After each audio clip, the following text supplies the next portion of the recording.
Merci pour votre fidélité, vous qui nous écoutez sur la 95.5, le 3W, ou encore sur le bouquet Canal Plus numéro 575. Bonjour et bienvenue au dernier numéro du débat de Nana FM de cette semaine. Ces dernières décennies, de nombreux pays à travers le monde connaissent des situations d'urgence et de catastrophes liées à divers aléas, parmi lesquels les inondations, les vents violents, l'érosion côtière, les sécheresses, les incendies, pour ne citer que ceux-là. Ces aléas causent souvent des pertes en vies humaines, d'importants dégâts matériels et économiques, la dégradation de l'environnement et la désorganisation du tissu social. Comment minimiser les impacts des inondations dans notre pays? C'est l'interrogation qui est la nôtre ce matin. Et pour en parler, nous recevons sur notre plateau Dr Nelson Akintola Akibode. Il est le directeur de la prévention, de la coopération et des affaires humanitaires au niveau de l'ANPC, et de M. Afo Dogo Abalo. Il est directeur météo-synoptique et des méthodes d'observation. Messieurs, bonjour. Oui, bonjour. Merci d'avoir accepté notre invitation. Merci beaucoup. Bonjour Nathan pour l'opportunité que vous nous avez faite ce matin. Alors, les auditeurs, vous avez donc la possibilité d'intervenir dans ce débat sur nos deux numéros, 91 09 71 71 ou le 96 61 58 58, avec Nestor Gloa à la mise en onde. Je m'appelle Norbert Djouradi. Une fois encore, merci pour votre fidélité d'écoute à Nana FM et bienvenue à ce débat. Alors, messieurs, le 20e numéro du bulletin trimestriel d'information, prévention et alerte sur les risques de catastrophe vient de paraître. Que retenir d'abord de ce bulletin et quel est son but? Merci beaucoup, cher ami Norbert. À l'entame de cette émission, je voudrais vraiment, par ma modeste personne, présenter toute notre reconnaissance aux responsables de Canal Nana FM, par lequel communiquer aux populations, et donc l'Agence nationale de protection civile dans son approche d'aller à la proximité, d'apporter l'information aux populations, utilise souvent les médias, les médias privés tout comme officiels, pour sensibiliser les populations.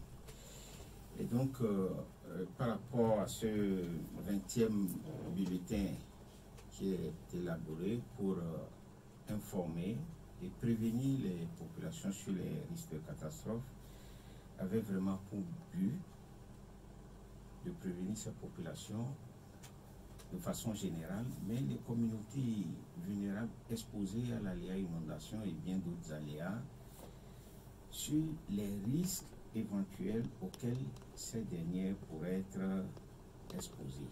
Et le plus souvent, ce bulletin est adressé à tous les acteurs élargis aux populations, les acteurs y compris les autorités administratives locales, qui nous servent souvent de relais pour envoyer le message dans toutes les contrées de notre pays. Alors, aujourd'hui, le mois dernier, c'était une journée dédiée à l'Agence nationale de la protection civile, où le ministre même a adressé un message à la population. Alors, on va se demander, que fait l'ANPC dans notre pays? Quel est le but d'abord de l'ANPC? Oui, ça c'est une question pertinente. Ce n'est pour rien vraiment que le gouvernement a pris les taureaux par les cornes pour faire face aux questions de risque de catastrophe auxquelles notre pays est exposé depuis une dizaine d'années, surtout avec les aléas, tout comme les inondations, les vents violents, les feux de végétation. Alors l'expérience ou les leçons tirées ont prouvé que les actions dispersées, menées de part et d'autre par les différents acteurs à travers les différents ministères, élargis aux organisations de la société civile, ne concentrent pas. Il n'y a pas une synergie d'action. Et c'est partie de cette observation, de ce constat, que le gouvernement, depuis 2017, a créé l'Agence nationale de protection civile, à qui il a donné le mandat le leadership de la gestion des risques de catastrophe et des situations d'urgence à l'effet d'une synergie d'action, d'une synergie d'intervention au profit des populations et communautés affectées par des situations de catastrophe. Alors, aujourd'hui, qu'est-ce que vous faites, surtout quand chaque année, les populations sont obligées de se déplacer pour des raisons d'inondation? Comment se font vos actions sur le terrain? Ah oui, avec tout le soutien du gouvernement, l'Agence nationale de protection civile, en étroite collaboration avec les différents acteurs ou différentes structures parties prenantes de la plateforme nationale de réduction des risques de catastrophe, coordonne les actions sur le terrain. Alors, aujourd'hui, avec l'Agence nationale de protection civile, nous avons un regard sur la situation des risques de catastrophe sur l'ensemble du pays. D'ailleurs, c'est pour ça que l'agence est représentée au niveau de toutes les régions économiques du pays à travers, au-delà de la direction générale qui est au niveau central, nous avons la direction au niveau régional plateau et régional Cara, relayées dans les préfectures par des antennes.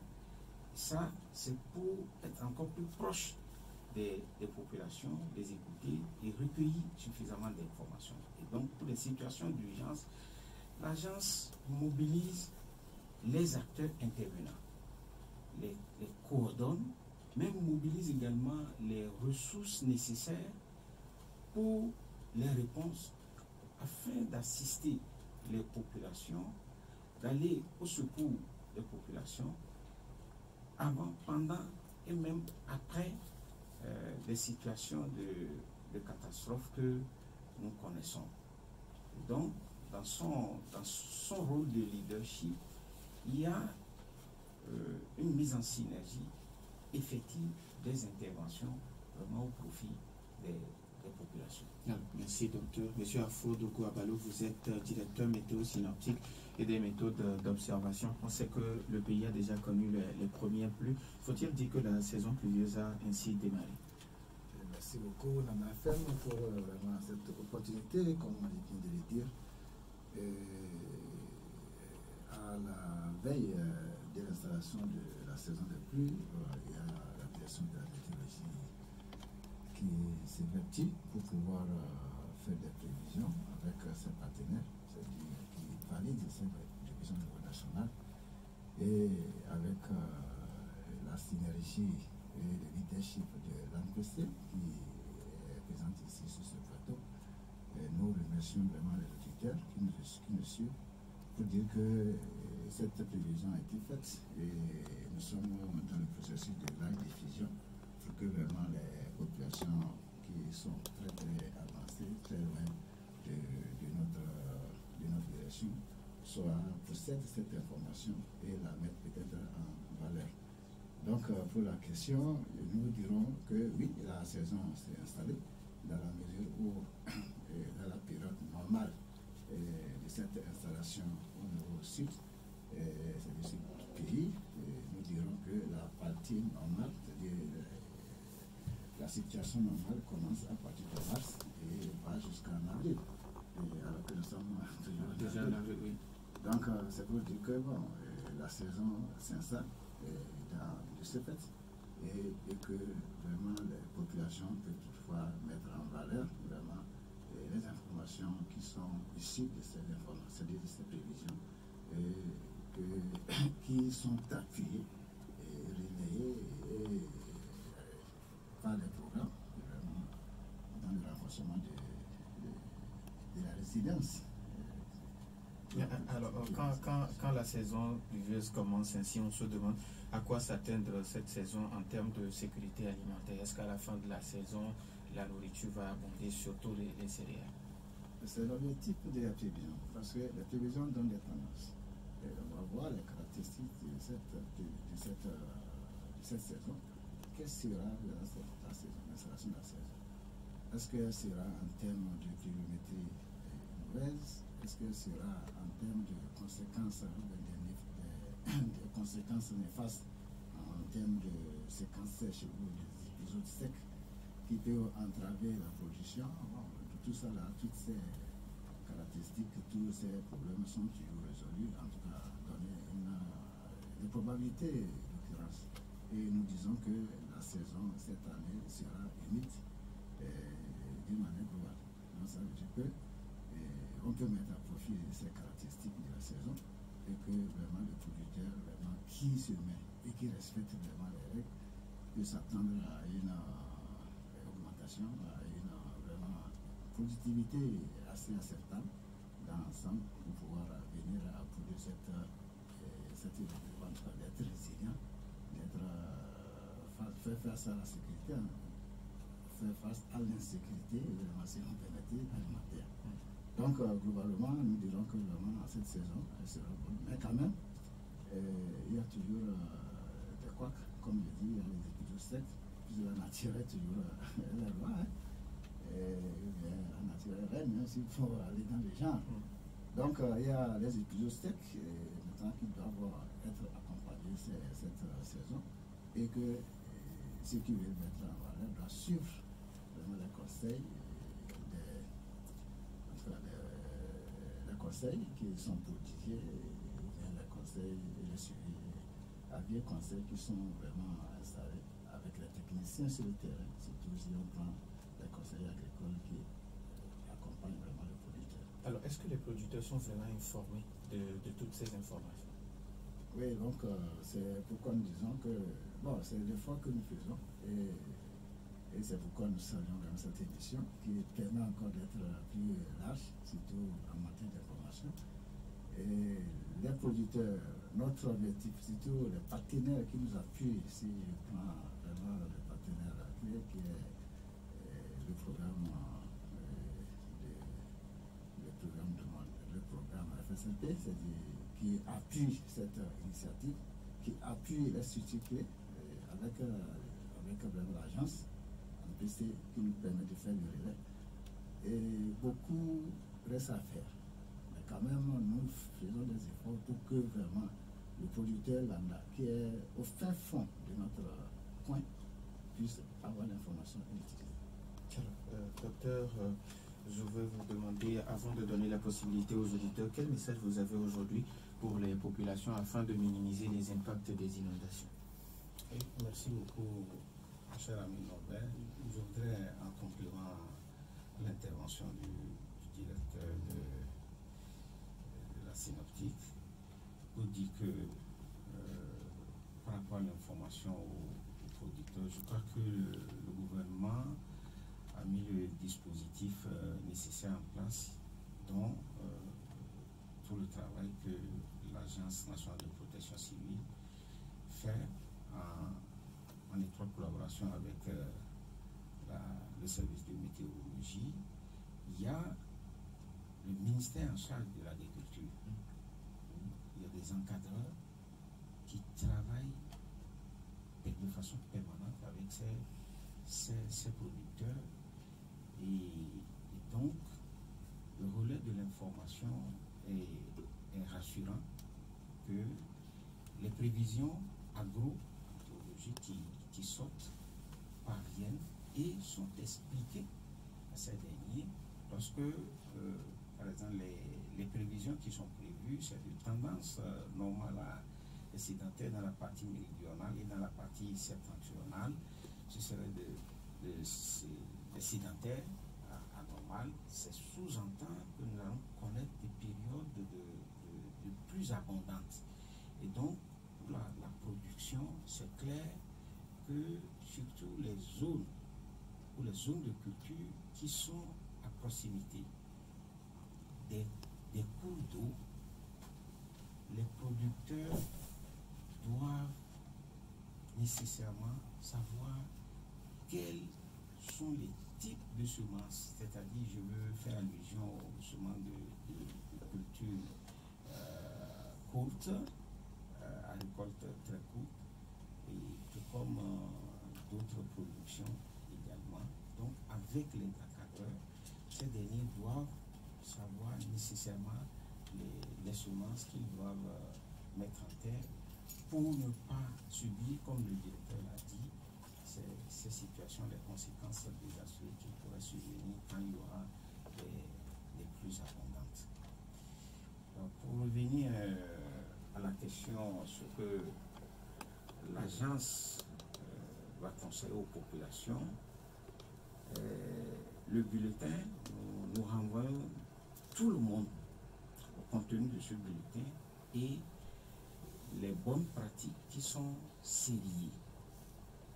Et cela est lié au comportement que nous devons avoir avant, pendant et après des situations d'urgence ou de catastrophes qui peuvent être liées à l'aléa inondation ou bien d'autres aléas comme les vents violents, les incendies, les feux de végétation et autres.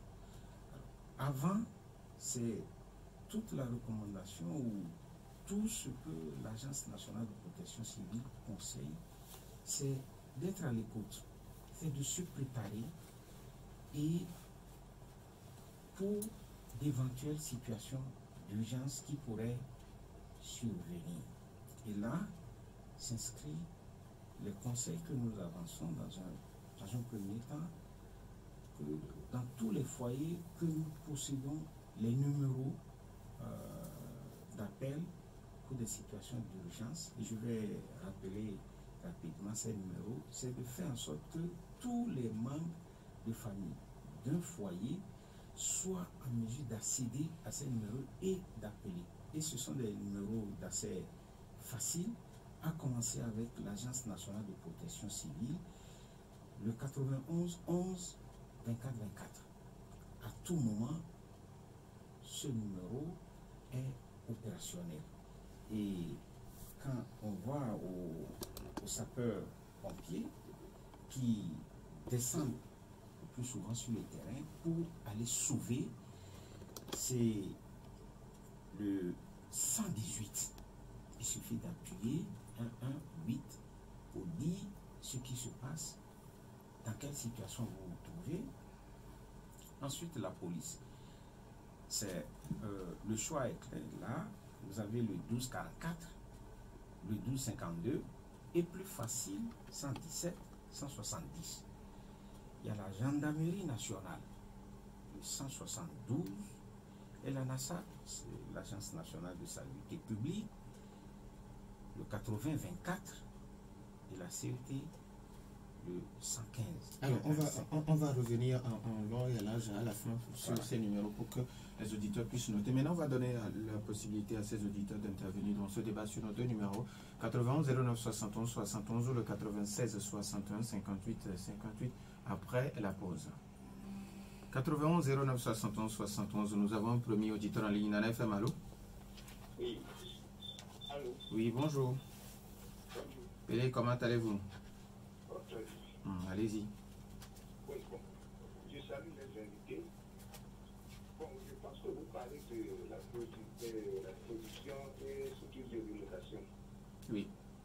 Ben, on a besoin de la pluie pour la production. Est-ce qu'on a besoin de la pluie pour l'irrigation? Ça, c'est la question.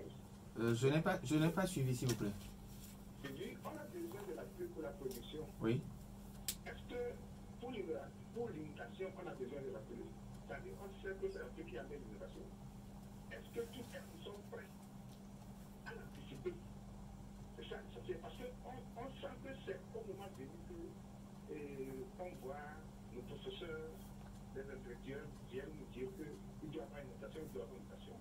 Mais après ça, on ne les voit plus. Qu'est-ce qui amène l'innovation? L'Omé n'est pas bâti. Les Touloulais savent que l'Omé n'est pas bâti. Si nous prenons la géographie du Renault, on a en haut le topo et en bas le grand nommé, le défait de nommer les noms là-bas, tout ça là. Tout ça là, c'est entre notre lagrime et la mer. Mais là, la grille de la Seine jusqu'à là, est-ce que nous avons la grille où l'eau va aller? Il n'y en a pas. C'est ça, est-ce que nous avons des caribous? Il n'y en a pas. est-ce que l'eau va circuler? C'est ça l'essentiel. Il faut aller là d'abord avant de nous dire qu'il y a ça. L'eau est toujours inondée même quand il n'y a même pas la pluie. L'eau peut déjà faire paquet, inonde déjà l'eau. Alors qu'est-ce qu'on peut faire? Là, j'ai senti le gouvernement togolais d'aider cette population que l'eau est inondée avant la pluie.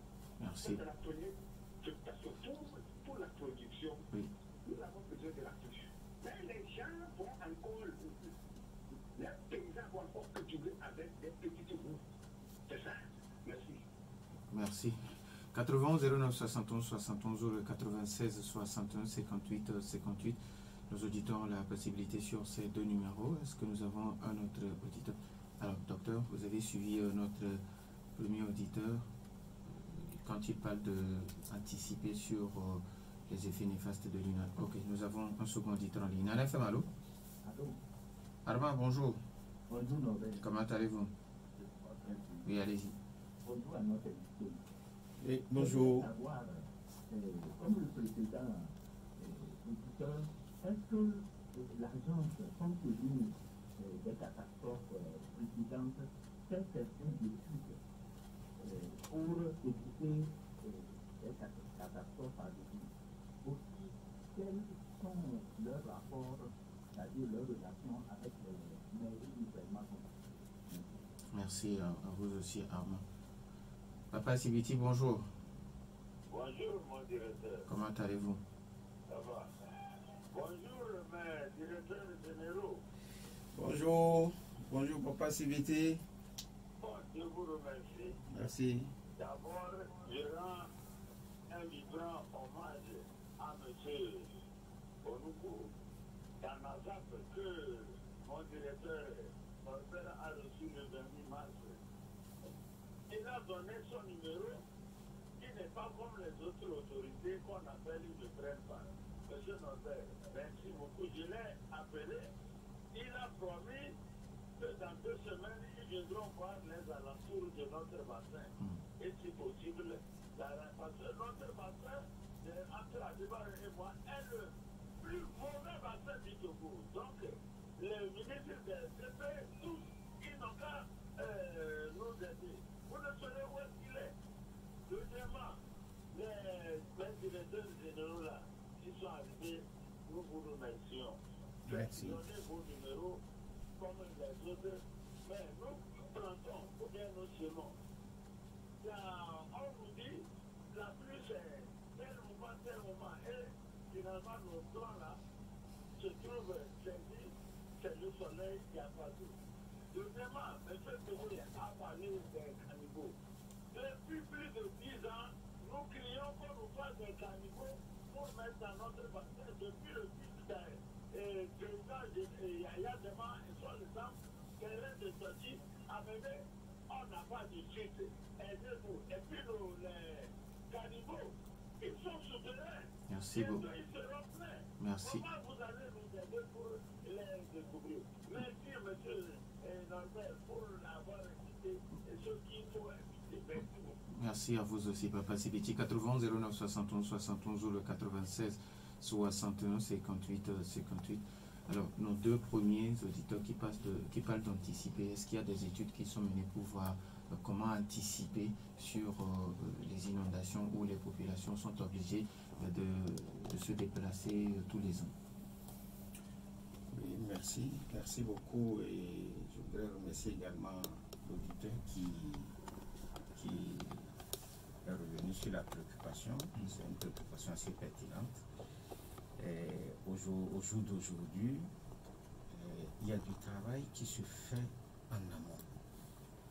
Et vous comprenez, pour l'aménagement du territoire, c'est toute une panoplie vraiment de travaux qu'il faut mener.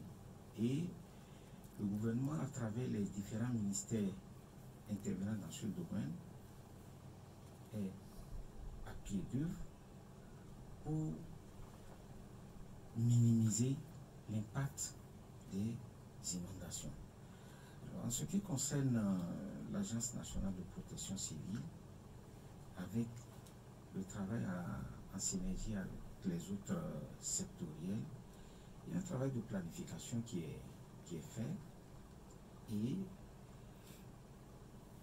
un plan de préparation de réponse qui est monté, financé par le gouvernement pour les actions dans le cadre de la préparation et pour la réponse, comme je l'ai dit tantôt.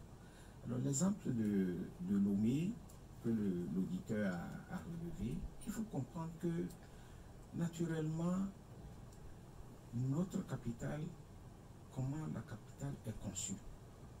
Nous avons des zones élevées, des zones basses. Nous avons des réceptacles naturels et des réceptacles artificiels que le gouvernement a mis en place et continue d'ailleurs par construire ou réhabiliter. Pour ce qui est des grands réceptacles, nous avons le système lagunaire qui est, après les bassins de rétention, il y a le système lagunaire qui recueille les excédents d'eau et ce système lagunaire maintenant, à son tour, envoie vers l'océan, qui est le grand réceptacle.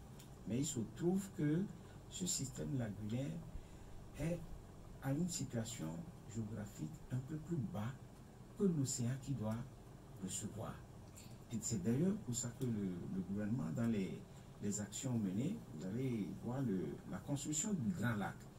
Mais il n'était pas donné à qui veut, quand nous sommes en saison pluvieuse, de circuler dans la zone d'Adapamé et autres là, et baie et autres là. Aujourd'hui, les eaux de ruissellement sont collectées vers le grand lac qui, à son tour, renvoie vers le grand réceptacle.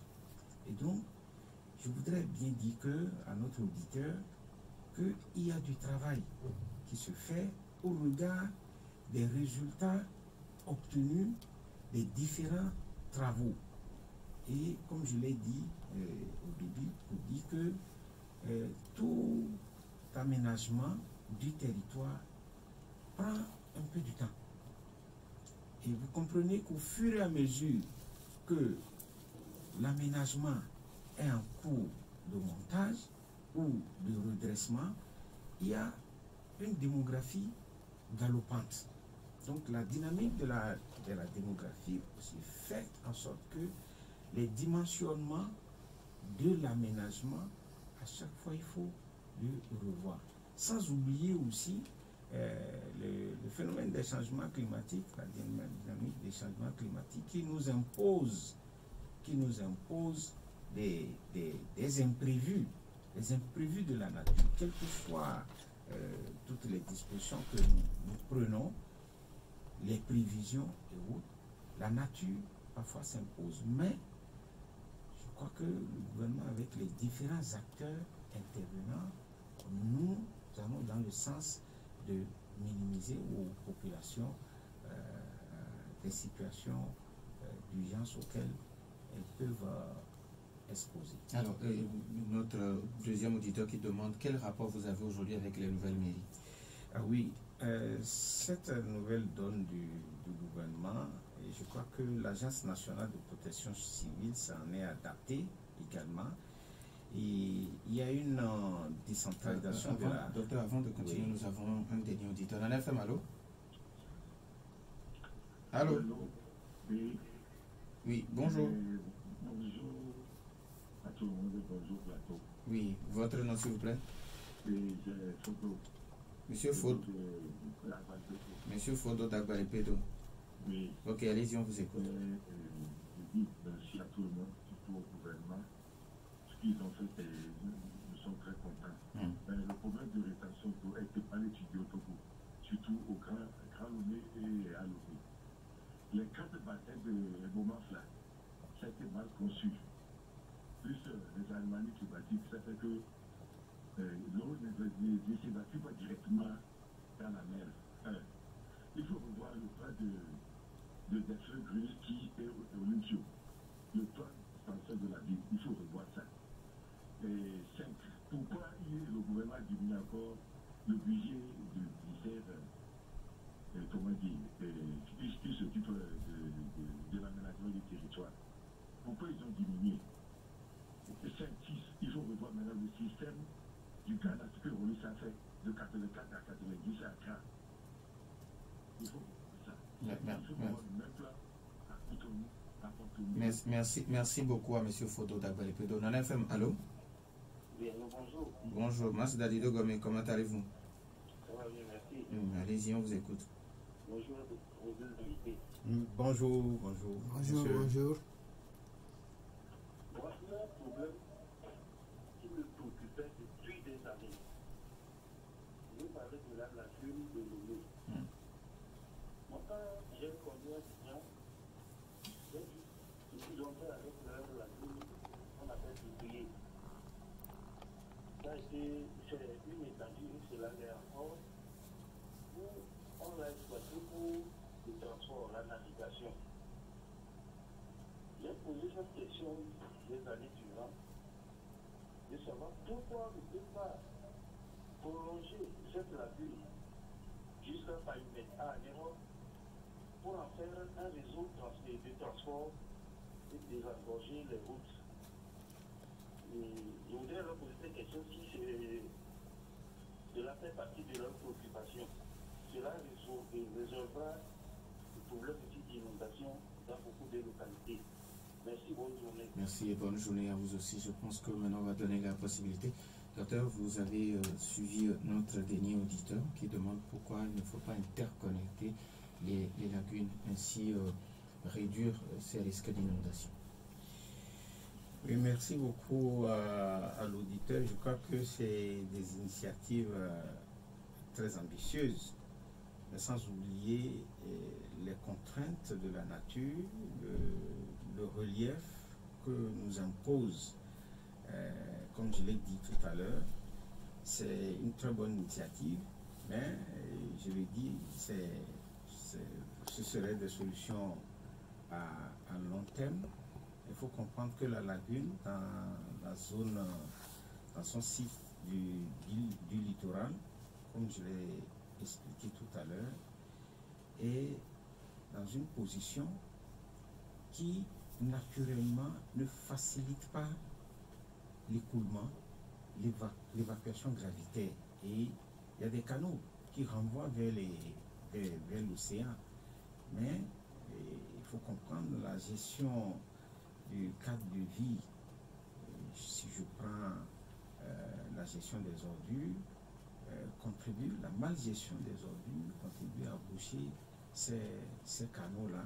C'est ce qui fait qu'on ne ressent pas véritablement le fonctionnement naturel de cette lagune. Et donc, nous disons que nous prenons note, c'est des propositions qui vont être analysées et soumises aux experts pour voir la faisabilité. Mais je dis déjà comme le relief n'est pas à la faveur de mettre en œuvre cette initiative-là. Alors, vous voulez ajouter quelque chose à tout ce que oui, vous avez dit? merci beaucoup. Je voulais ajouter, je vais revenir sur l'auditeur, le premier auditeur qui a parlé de la pluie qui est nécessaire pour la protection, mais est-ce que la pluie pour les inondations, est-ce que c'est souhaitable? Bon, je vais dire que personne ne souhaitait pas, certains ne souhaitent l'inondation dans son coin, mais quand même, ces inondations sont des fois issues des grandes pluies ou bien gravitaires, comme en tout cas des écoulements, comme on vient de le dire. Donc, une prévision qu'on fait déjà en amont pour pouvoir prévenir les conséquences des inondations qui peuvent survenir, c'est très nécessaire. Donc, les difficultés que nous avons aujourd'hui, c'est la répartition de cette pluie. Et on va dire qu'on a un cumul qui sera normal à excédentaire. C'est-à-dire, excédent, ça veut dire que ce que nous avons l'habitude d'avoir, nous allons avoir plus que ça. Et ce cumul-là, comment on va l'avoir? Et comment le docteur vient de le dire, et la nature a ses règles que peut-être on ne peut pas toutefois reconnaître. On fait des efforts pour pouvoir les maîtriser. Donc, une pluie qui peut être répartie uniformément pour avoir une bonne position peut tomber à une seule journée ou bien à quelques temps et causer des dégâts inexploitables. C'est-à-dire qu'on ne peut même pas qu'on ne peut pas s'attendre. Ou bien, comme on vient de le dire, nous sommes dans une situation où les écoulements qui viennent de l'amont dans le bassin sont toujours accompagnés des remontées gravitaires, des remontées capillaires, et ce qui accentue encore les difficultés auxquelles nous faisons face. Donc c'est à ces problèmes que je voulais dire que non, vraiment la prévision des écoulements, la prévision des pluies, avec tous les avis qui l'accompagnent, c'est-à-dire rendre possible une préparation, c'est-à-dire en aval, que je voulais ajouter. Alors, docteur, avant qu'on finisse, en ce début de saison pluvieuse, quelles sont déjà les actions entreprises par le gouvernement à travers votre agence et par ricochet la plateforme nationale de réduction des risques de catastrophe? Oui, merci, mais non, il faut me le permettre. Il y a un auditeur, je crois que le directeur a touché le doigt. D'accord, il y a les prévisions. Et on revient là-dessus que la nature, on ne peut pas la maîtriser totalement. Nous devons comprendre ça. Parce qu'on dit qu'il y a des prévisions, mais par la suite, on ne voit pas cette pluie. Là, c'est le phénomène des changements climatiques nous amène à des perturbations climatiques. Les prévisions peuvent être telles sur une période donnée, mais ce qu'on constate est que de ces perturbations climatiques ou des perturbations des saisons pluvieuses sont telles que la répartition n'est plus harmonisée. Et il y a des périodes où nous recevons plus de quantité d'eau que prévu. Et ça, c'est la nature qui gère. Mais ce que nous savons dans la période de prévision, c'est que on dit les pluies vont de telle de tendance telle à telle autre. Et c'est ça que le prévisionniste a souligné. Et donc, nous faisons les prévisions, mais on continue un travail de veille est fait. Un travail de veille est fait pour rendre compte immédiatement des éventuelles modifications qui pourraient survenir. Et ce travail est fait sur la base de l'analyse des données pour informer. Alors, revenir sur la question de savoir les actions déjà entreprises par le gouvernement et à ricochet par la MPC, les différents acteurs intervenants. Alors, je voudrais souligner que toutes les actions de développement en termes d'infrastructure, en termes d'action sociale, contribuent à minimiser l'impact des aléas dont celui que nous discutons ce matin, les inondations, qui sont liées aux pluies diluviennes ou plus abondantes que nous enregistrons pendant les saisons pluvieuses. Et donc, les actions en termes d'infrastructure sur l'étendue du territoire, c'est observé que ces infrastructures tiennent compte, il y a le dimensionnement qui tiennent compte vraiment des résultats obtenus des travaux de recherche.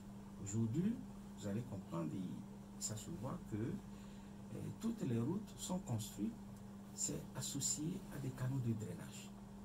Vous allez voir dans les zones à risque d'inondation, le gouvernement a construit des bassins de rétention, rien que dans la superficie de la capitale, on en dénombre une soixantaine, dont pratiquement plus de la moitié aujourd'hui sont reconstruits ou réhabilités pour drainer ou encaisser les eaux de ruissellement. Et ces actions-là sont menées sur l'ensemble du territoire. Alors, en termes de préparation à gérer la situation des risques de catastrophe. Et comme cela est de tradition maintenant, le Premier ministre a convoqué une réunion de tous les acteurs intervenant dans la gestion des risques de catastrophe le mois passé. Et ceci, c'est à l'effet de mettre en alerte tous ces acteurs à se tenir prêts pour agir dans les meilleurs délais. Et l'Agence nationale de protection civile, dans son rôle régalien, prend la relève pour maintenir le cap, à préparer les acteurs intervenants. C'est d'ailleurs dans ce cadre que un exercice de simulation grandeur nature est en préparation. Il va se dérouler le mois de mai, ne serait-ce que pour familiariser ces acteurs-là dans la mise en synergie des interventions au profit des populations. Alors, docteur, merci beaucoup. Pratiquement, le temps qui nous est donné est déjà imparti. On donne rendez-vous à nos auditeurs pour 2 semaines parce il y a beaucoup de questions, il y a beaucoup d'aspects que nous n'avons pas pris en compte. Donc, on donne rendez-vous à nos auditeurs dans 2 semaines. Merci au docteur Nelson Akintola Kibouré, directeur de la prévention, de la coopération et des affaires humanitaires à l'ANPC. Merci également à M. Afodogo Abalo, directeur météo synoptique et des méthodes d'observation. Merci à vous aussi, chers auditeurs, pour votre fidélité d'écoute à cette émission.